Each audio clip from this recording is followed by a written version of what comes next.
ګرانو ښاریانو قدرمنو عزیزانو لکه څرنګه چې تاسو ته معلومه ده په 19 تاریخ د اتوار په ورځ ماپښین 2 بجې په لورایي ښار په ترکاري باغ کې د پي ټي ایم لخوا یوه لویه احتجاجي جلسه کېږي.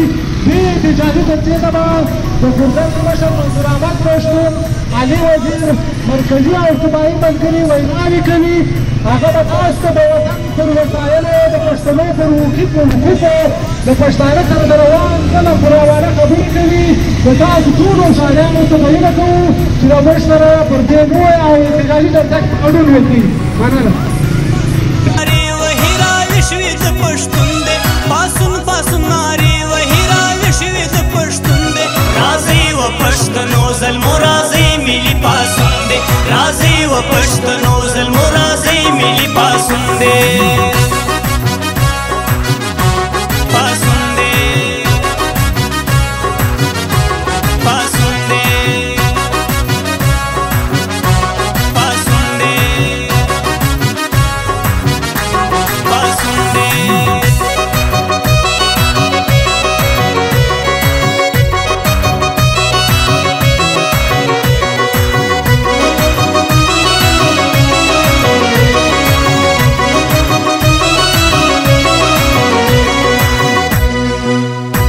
ګرانو ښاروالو قدرمن عزیزانو ستاسو ته معلومه ده را روان مار د اتوار په ورځ ماپښین 2 بجې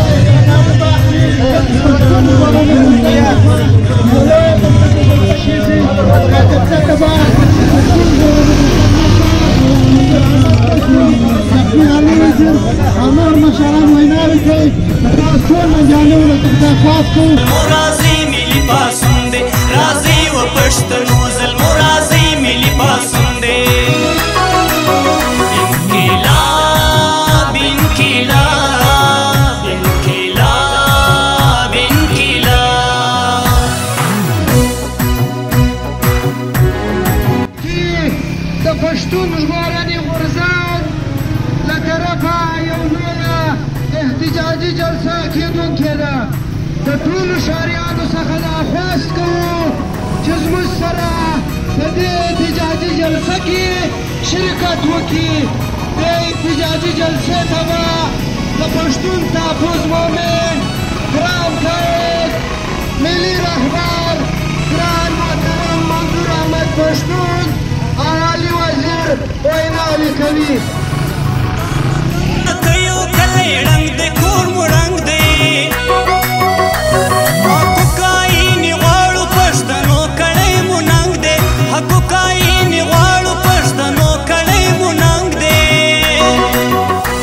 دا میندې مو بچي غواړي په کار یو ښه بدلون دې دا میندې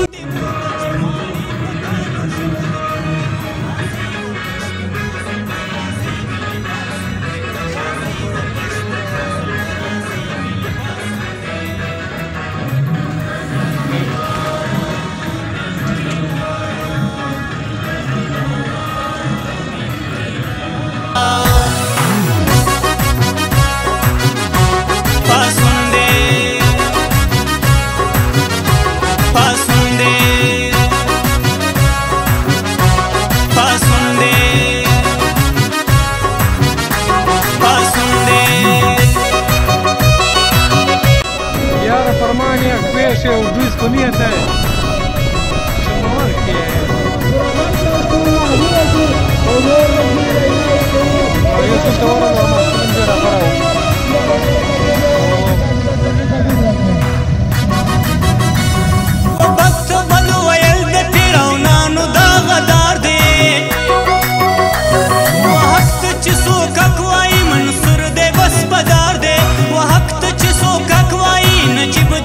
بازار دے شمالون دے چمات کڑے چا قانون دے لا مشت شمالون دے چمات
زلمو راځي ملي پاسون دی راځي و پښتنو زلمو راځي ملي پاسون دی